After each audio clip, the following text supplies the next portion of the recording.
시청자 여러분 안녕하십니까? 예민수의 시시각각 2부 시작합니다. 나 하나 꽃이 되어 풀밭이 달라지겠냐고 말하지 말아라. 내가 피고 나도 피면 결국 풀밭이 온통 꽃밭이 되는 것 아니겠느냐. 이런 조동아 시인의 시를 낭송하시면서 멋지게 교육감 취임을 하신 이재정 경기도 교육감님 오늘 자리에 함께 하겠습니다. 어서 오십시오. 네, 안녕하세요. 네. 굉장히 더운 날씨인데요. 예, 와주셔서 고맙습니다. 멋진 시를 낭송하시면서 교육감 취임을 하셔서 이제 한 달이 훌쩍 지났네요. 예, 네, 어떻게 그렇습니다. 지내셨어요? 예. 정말 정신없이 지냈습니다. 네. 네, 무엇보다 이제 취임하면서 제일 가슴 아픈 일이 그 단원고등학교 희생자들 예. 또 아직도 팽목항에 역시 갇혀 있는 그 가족에게 돌아오지 못한 실종자들 또 가족들이 주장하는 그 특별법 문제 등 뭐 이런 문제들 때문에 사실은 좀 더 노력을 했습니다만 아직 큰 결실을 못 내서 참 마음이 무겁죠. 예. 네. 그렇게 시간을 보내셨습니다. 그 별도의 그러니까 취임식을 하신 건 아니고요. 보통은 이제 뭐 교육 철학, 이념 뭐 이런 걸 얘기하실 법한데 시를 낭송하시면서 직원들과 함께 하셨고 청바지 교육감이라는 별명도 얻으시겠어요. 청바지 입고 현장을 다니시고 지금도 이 스튜디오에서 이제 앉아 계셔서 여러분들 좀 못 뵙겠지만 청바지를 입고 멋지게 들어오셨어요. 네. 그러면 평상시에 청바지를 계속 입고 다니시는 거예요? 네, 그러니까 한 6년 전에 그 통일부 장관 그만두고 나서 예. 제가 이제 성공회대학교 강의하러 갈 때마다 네. 전철을 타고 다니니까요. 예. 청바지가 폭 편하죠. 네. 댁에서 작업복처럼 그냥 입고 다니는 겁니다. 그래도 교육감 되셨는데 아니 교육감님 저 행사 가시고 이렇게 가시는데 청바지 입고 다니시면은 곤란하신데요. 이런 얘기들을 주변에서 또 반대하시지는 않으시고요. 그래서 아직 크게 그렇게 말씀하시는 분은 없었는데요. 예. 네. 아이 좋습니다. 네, 굉장히 좋고요. 아무래도 이제 교육이라고 하는 게 어떻게 보면 학생들과 함께 좀 미래를 가셔야 되지 않겠어요? 학생들과 부대끼고 물론 이제 학부모들도 그렇지만 그런 점에서 굉장히 자유롭고 좋아 보이고요. 또 이제 취임하시면서 이 교육 철학이 학생 중심, 현장 중심을 강조하신다고 들었는데요. 이거는 교육에 있어서 어떤 의미가 있는 건가요? 네, 제가 이제 청바지 입는 것도 바로 그런 이유 중에 또 하나가 되겠습니다만. 네. 교육은 어떻든 그 학생이 생각하고 있는 네. 것, 학생이 가지고 있는 잠재력, 꿈, 희망 이런 걸 어떻게든지 좀 북돋아줘서 스스로가 뭔가를 만들어갈 수 있는 역량을 길러주는 거 아니겠습니까? 네. 우리가 학생들이 꿈을 가지고 희망을 가질 수 있도록 그것을 이루어가는 하나의 과정이 교육이라고 할 때 예. 역시 우리 교육은 무엇보다도 학생 중심 또 학생이 선생님과 함께 교육을 받는 그 교실 그 현장이 중심이 되고 거기서부터 모든 교육 정책이라든가 교육 계획이라든가 네. 교육 프로그램이라든가 이런 모든 것이 출발해야 되지 않겠느냐 뭐 그런 생각으로 이 방향을 좀 바꿔가고 있습니다. 예. 그 말은 지금은 학생 중심의 교육이 사실은 충분히 이루어지지 않았다고 볼 수도 있다는 거 아닙니까? 예. 그렇죠. 예. 우리가 이제 지방자치를 해온 지가 한 20년 되고 네. 교육자치라고 하는 걸 주장해 온 지가 이제 한 5, 6년 됩니다. 예. 이제 그래서 교육자치라고 하는 측면에서 볼 때 이제까지 교육이 국가 주도의 교육이었다고 하면 네. 이제는 주민 중심의 교육이고 주민 중심의 교육이라고 하면 그것은 당연히 학생 중심으로 가야 되지 않겠느냐. 그래서 학생을 하나의 독립된 하나의 인격체로 바라보고 그 학생들이 뭔가 자기들이 갖는 꿈을 이루어 나갈 수 있도록 제가 그 선거 때 주장한 것처럼 예. 단 한 명의 학생도 포기하지 않겠다는 그 주장대로 저는 정말 학생 한 사람 한 사람을 소중하게 여기면서 이들에게 함께 교육이 새로운 미래를 열어줘야 된다. 뭐 그런 생각을 가지고 시작하고 있습니다. 네. 경기도는 제가 오시기 전에 소개를 하면서 경기도 이재정 교육감님이 오신다고 말씀을 드리면서 어떻게 보면 최근에 그 혁신교육 또 교육혁신의 발원지 아니겠습니까? 그래서 오래전부터 이제 혁신교육, 혁신학교 이런 쪽에 추진해왔고 성과들도 지금 나고 있다고 듣고 있는데요. 교육감님도 이제 취임하시면서 혁신학교를 추가로 지정하겠다고 밝히셨어요. 혁신학교의 그 모형, 모델, 지금의 결과들에 대해서는 상당히 신뢰할 만하다, 결과를 가지고 있다 이렇게 보시는 건가요? 네, 실제로 혁신학교 만들어지는 지정이 되면 막 프랑카드가 붙고요. 예. 주변으로 이사 오는 사람들도 있고요. 네. 현재까지 혁신학교가 282개가 있다가 네. 이번에 42개를 또 추가를 했습니다. 네. 그게 모두 이제 327개의 학교가 됐는데요. 저희가 지금 이 혁신학교를 하는 가장 중요한 하나의 과정이 있었다면 네. 그것은 선생님들이 정말 자발적으로 열정을 가지고 어떻게 하면 교육을 좀 새롭게 해볼 수가 있을까? 특히 작은 학교에서 이 폐교 위기의 학교에서 학교를 살려내고 학생들에게 새로운 꿈을 주는 그런 교육을 시작해 볼 수가 없을까? 이런 이제 고민을 하다가 만들어낸 것이 혁신학교고요. 이것이 정착되기 시작한 게 2009년부터입니다. 예. 그래서 이제 혁신학교가 뭐냐? 그렇게 물으신다면 혁신학교는 이제까지 학교 문화를 근본적으로 바꾼, 그래서 학생 스스로가 뭔가를 만들어갈 수 있고 선생님들이 자발적으로 열정을 가지고 아이들에게 다가가고 그럼으로써 학생들이 학교 가기 즐겁고 학부모들이 행복해하는 그런 학교. 밑바닥으로부터의 어떤 변화. 이제까지 교육이 위로부터의 어떤 지침이나 지시나 감독이나 통제로 이루어졌다면 이제 혁신학교는 밑으로부터의 어떤 자발적인 열정으로 이런 변화를 만들어가는 네. 그런 모형이 이제 혁신학교죠. 예. 제가 최근에 이제 읽고 있는 책 가운데 CEO 한 분이 출근하고 싶은 회사를 만들기 위해서 굉장히 노력을 한다는 책을 읽으면서 본인의 자녀가 안타깝게도 외국 학교지만 방학인데 그렇게 슬퍼한다고. 왜 그러냐 했더니 학교 가고 싶어서 안달이라고. 네. 말씀하신 혁신학교가 그런 방향으로 가고 있는 겁니다. 예. 네, 우리 혁신학교 그렇습니다. 네. 아이들이 어떻든 학교 가는 걸 즐거워하고 예. 학교 갈 날을 기다리고 예. 그러는 게 이제 혁신학교의 하나의 큰 변화죠. 예. 근데 교육감, 혁신학교에 대해서 그런 성과들도 나오고 이제 시간들이 가면서 검증이 되지만 한편에서는 그래서 교육의 소위 그 학습의 질이 평준화되고 조금 떨어지는 것 아니냐. 물론 자율성은 좋지만 그거와 함께 또 혁신학교를 지원하기 위해서 재정의 문제 이런 것들을 좀 지적하는 분들도 있지 않습니까?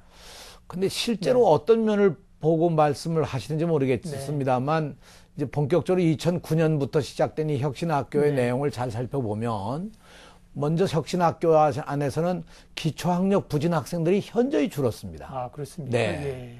그리고 이제 좀 더 넓은 틀로 본다고 하면 이 토론식 교육을 시킨다든가 협동하는 이 팀별로 공부를 하는 이 서로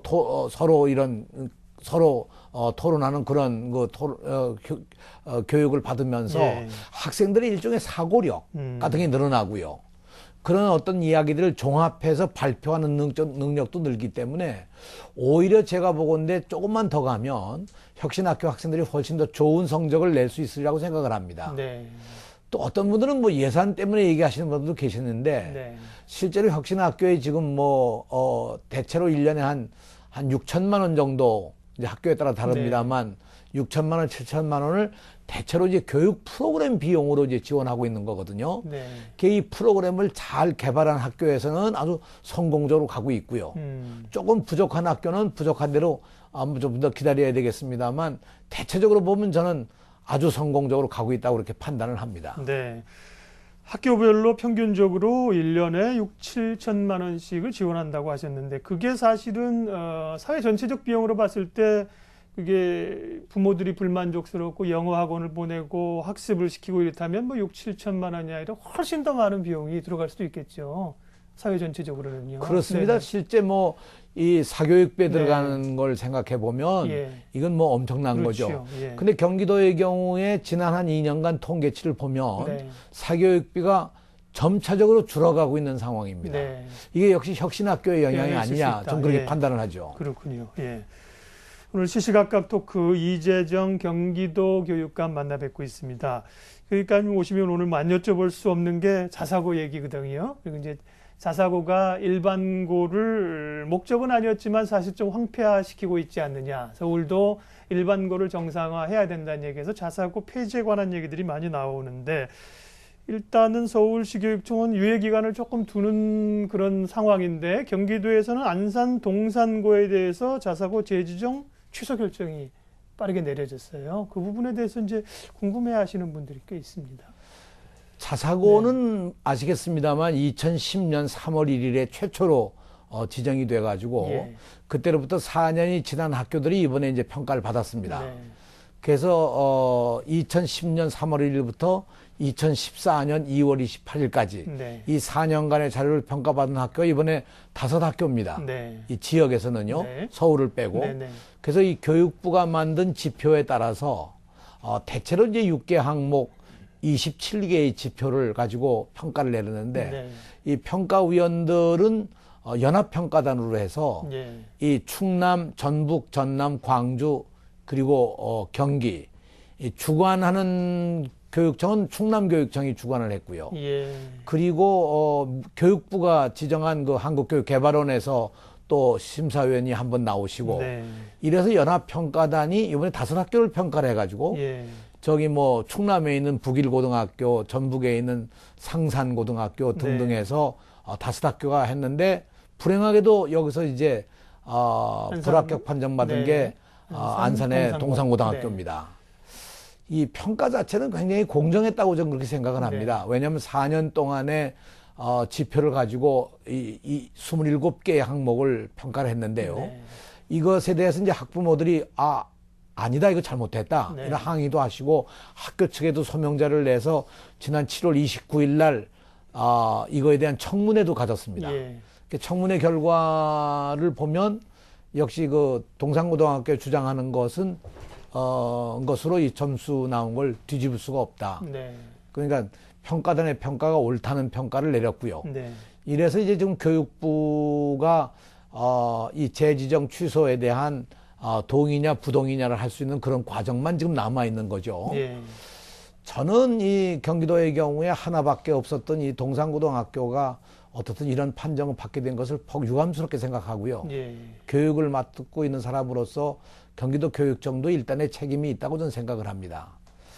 다만 우리가 이 지금 얘기하는 자사고라는 걸 우리 시청자 여러분들도 아마 제대로 알고 계셔야 될 텐데 본래 시작한 취지는 어떻든 학생들의 그 어떤 그 잠재력, 창의력 또 학생들이 가지고 있는 어떤 꿈을 일깨울 수 있는 그런 맞춤형 교육을 한다는 것이었고요. 그래서 이제 등록금도 다른 학교보다 막 3배씩 받고. 예. 근데 일정한 정도 보면 이게 귀족 학교 같이 되고요. 또 엘리트 교육처럼 돼서 예. 대학 입시를 중심으로 한 그런 교육으로 가기 때문에 사실은 이것이 주변 학교들에게는 좋지 않은 영향을 미치기도 한 것이 사실입니다. 네. 저는 그런 의미에서 이 자사고가 본래 출발했던 목적보다는 좀 옆길로 간 게 아니냐. 그래서 이번에 이런 판정이 나오지 않았나 이렇게 네. 생각을 하는 거죠. 예. 일단은 경기도에서는 재지정 취소 의견을 지금 교육부에 보내신 거고요. 네. 교육부의 결정이 이제 뭐 이르면 오늘도 내려질 수 있다고 했는데 아직까지 저희가 체크한 바로는 교육부 쪽에서 관련된 코멘트가 나온 건 없습니다. 교육부가 앞서 이제 동의냐 부동의냐를 결정을 하게 되겠죠. 그에 따라서 경기도 교육청에서는 이제 이 자사고 문제는 어떻게 가시나요? 네. 교육청이 결정 내리는 데 따라서 저희도 뭐 교육청의 결정을 존중하려고 합니다. 예. 대체로 교육청이 길게는 2개월 내에 예. 답변하도록 되어 있고요. 저는 어떻든 교육청이 이번 이 평가의 과정이 네, 네. 공정했고 그걸 따지겠죠. 청문회에서의 그 여러 가지 절차도 역시 공정에 진행됐다고 판단한다면 네. 아마 교육부는 동의하지 않겠느냐 이렇게 생각을 하고요. 저는 이것이 어느 한 학교의 문제가 아니고 네. 고등학교 교육 전체에 미치는 영향, 그리고 전국에 있는 49개의 자사고에 미치는 영향 등등을 고려해서 예. 이 적절한 조치를 취해 나가려고 합니다. 예. 어쨌든 학부모님들의 반대 의견도 많이 들으셨을 거고, 네. 그렇지만 교육부 의견을 존중해 어떤 결정이 나올지 모르겠지만 존중을 일단은 좀 하시겠다는 그런 의지신 것 같네요. 네. 예, 예. 근데 이제 학부모의 주장이라고 하는 네네. 것이 아시겠습니다만 당의 학교의 학부모들이야 당연히 그렇겠죠. 반대하시죠. 그럼요. 그건 뭐 받아들일 수 없겠지만 네. 부모들도 그러나 여러분들이- 중요한 것은 현재 1, 2, 3학년 있는 학생들의 경우는 네. 자사고의 이번 재지정 여부를 떠나서 예. 자사고가 가지고 있는 여러 가지 그 혜택이나 이건 그대로 졸업할 때까지 다 누리게 됩니다. 네. 그게 뭐 변화되는 건 결코 아니고요. 예. 다만 저는 그 학부모들도 중요하지만 안산에 있는 다른 고등학교의 입장, 다른 학부모들은 어떻게 보느냐 하는 것도 네. 굉장히 중요하거든요.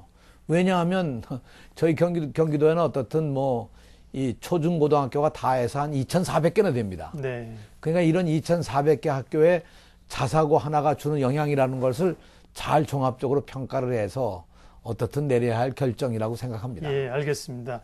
사실은 뭐 경기도 교육과 관련해서 또 이재정 교육감님이 꿈꾸고 추진하시는 일들이 많은데 자사고 문제가 워낙 사회 이슈이기 때문에 그 시간이 좀 많이 할애가 됐습니다. 그 밖에도 학생 중심으로 앞서 얘기하셔서 학생들이 오전 9시에 등교할 수 있도록 하겠다. 그리고 벌점제를 폐지하겠다 이런 얘기를 하셨어요. 근데 이건 어떤 취지세요? 네. 네, 이게 다 학생들의 그 원하는 바들이었습니다. 네. 제가 그래서 어떤 학부모들은 아니 학생들이 원하면 다 해주느냐 그런 얘기를 하시는데 실제로 학생들을 직접 만나서 네. 얘기를 들어보면 자기들도 부모님과 같이 따라서 등교하고 아버지는 뭐 출근하고 하는 네. 그랬으면 좋겠다. 실제 부모님들과 만나는 시간이 거의 없습니다. 네. 그러니까 학생들이 부모님과 함께 식탁도 같이 하고 그래서 정말 아침이 즐거운 그런 가정을 만들어 드리고 학교에 오더라도 충분히 잠도 자고 학교에 와서 9시까지 등교하면 그 이후에 자율적으로 수업이 시작되지 않을까. 대개 학교가 8시 10분이나 20분 뭐 고등학교는 7시 30분 이렇게 일찍 학교를 등교하기 때문에 여러 가지 네. 문제가 있었거든요. 예. 맞벌이 부부의 경우는 아이들을 미리 학교에 보내시면 보내시는 대로 뭐 도서관이라든가 음악실이라든가 이런 데서 또 자기들 네. 자율로 할 수 있을 거고요. 벌점제 같은 건 정말 학생들이 너무 싫어하는 것 중에 하나입니다. 왜냐하면 공정성이 없다는 거고요. 네. 이것 때문에 받는 스트레스가 심하고 선생님들도 어려워하시는 점이 있는 것 같아요. 그래서 저는 학생들을 통제의 대상이 아니라 학생들을 하나의 인격체로 바라보고 어떤 학생들이 예. 잘 교육받을 수 있는 분위기로 만들어 가려면 벌점제보다는 오히려 사랑과 인내와 관용과 이런 교육적 방법으로 가는 것이 옳다고 네. 생각한 거죠. 야간 자율학습을 폐지하겠다는 것도 앞서 이제 오전 9시 등교나 학생 중심인 것 같고요. 그런데요, 그러니까 지금 말씀하신 것들이 학생들을 생각하고 학생들의 그 가능성들을 키워주고 이렇게 좋은 의도에서 하시는데 문제는 그게 그렇게 좋은 의도를 가지고 하셨지만 오전 9시에 등교한다고 하면은 뭐 아침에 또 학원 갔다 오거나 야간 자율학습 빼면은 또 끝나고 학원 가고 이 좋은 의도를 선용하지 않고 다른 길로 셀 가능성도 있지 않느냐 이런 주장도 하시죠. 그런 일은 아마 없을 겁니다. 예. 왜냐하면 학원이 마음대로 이렇게 뭐 아침반을 만들거나 네. 그럴 수 있는 것도 아닌 거고요. 예. 야간도 지금 현재는 학원이 10시까지밖에 할 수 네. 없도록 돼 있고 또 학교가 제대로 교육을 시키면 학생들이 학원 갈 필요가 없을 정도로 제대로 시킨다면 저는 이것이 학교 교육을 정상화시키는 가장 중요한 길이라고 믿고요. 무엇보다 중요한 것은 역시 지금 이 사교육 시장이 이렇게 된다고 하는 것은 결국 학교가 선행교육을 한다든가 또는 대학 입시가 고등학교 교육 과정을 벗어나서 지나치게 더 어려운 분야를 요구할 때 일어나는 하나의 현상이기 때문에 이런 걸 종합적으로 잘 관리해 가면 정말 고등학교 교육도 정상화되고 아이들은 아이들대로 정말 참 건강하게 성장하고 자기가 원하는 분야의 진로를 정해서 나갈 수 있도록 그렇게 된다고 저는 그렇게 믿습니다. 예. 그 교육감께서는 뭐 방송 보시는 많은 분들이 아시겠지만 통일부 장관도 하셨고 국회에서 교육위원도 하셨고 근데 그 임기라는 게 4년도 교육 이 굉장히 빠르게 지나간다는 걸 좀 다른 임기들을 통해서 아실 것 같아요. 그래서 4년 동안 대학교 총장도 하셨지만 4년 동안 경기도 교육감으로서 좀 이루고 싶은 꿈, 경기도 교육의 4년 동안 이런 것만은 좀 변화시키고 싶다. 이런 점들 어떤 거 있으세요? 슬슬 마무리 좀 해야겠습니다. 네. 저는 정말 학교 문화를 바꿔봤으면 좋겠어요. 학교 문화라고 하는 것이 학생들이 정말 즐겁게 학교에 등교해서 네. 학교에서 정말 마음껏 자기가 하고 싶은 것들을 좀 해낼 수 있고 자기가 뭐를 잘하는가를 찾고 그걸 따라서 자기의 진로를 선택해 나갈 수 있도록 하는 것. 아마 우리 예 박사님도 아시겠습니다만 우리가 고등학교 학생이 15살이라고 하면 80년을 산다고 그러면 95세까지 네. 80년을 사는 거 아니겠습니까? 고등학교 때 이 80년을 사는 준비를 철저히 잘 시키는 것. 이것이 고등학교 학생들에게 줄 수 있는 좋은 꿈이 아닐까 그렇게 생각하고요. 열심히 해보려고 합니다. 네. 그러게요. 이제 만나시는 모든 분들에게 이렇게 꿈을 주시고 특별히 이제 이 교육이라고 하는 것은 시간이 필요한 거 아니겠습니까? 말씀하신 것처럼 검증할 수 있는 시간들도 좀 드려야 될 것 같고, 예, 오늘 많은 얘기를 나눴습니다. 개인적으로는 인생 좌우명이랄까 가치관이랄까 어떤 걸 좀 중요시 생각하세요? 저는 제가 흔히 네. 제가 이 트위터나 여기서 화이부동이라는 걸 쓰는데요. 네.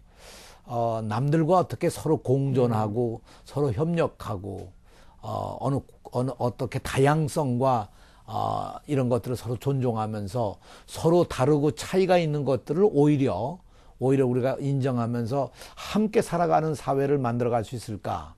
저는 교육이라고 하는 것도 결국 어울릴 수 있는 것 아니겠습니까? 서로 어울려서 새로운 미래를 함께 만들어갈 수 있는 그런 능력을 길러준다고 하면 이것이 결국 우리들에게 꿈이 아닐까 생각해서요. 저는 화이부동을 좋아합니다. 예. 네. 오늘 시시각각 토크 이재정 경기도 교육감 만나 뵀습니다. 경기 교육의 미래가 좀 더 밝아지기를 기대하겠습니다. 오늘 시간 내주셔서 고맙습니다. 네, 감사합니다.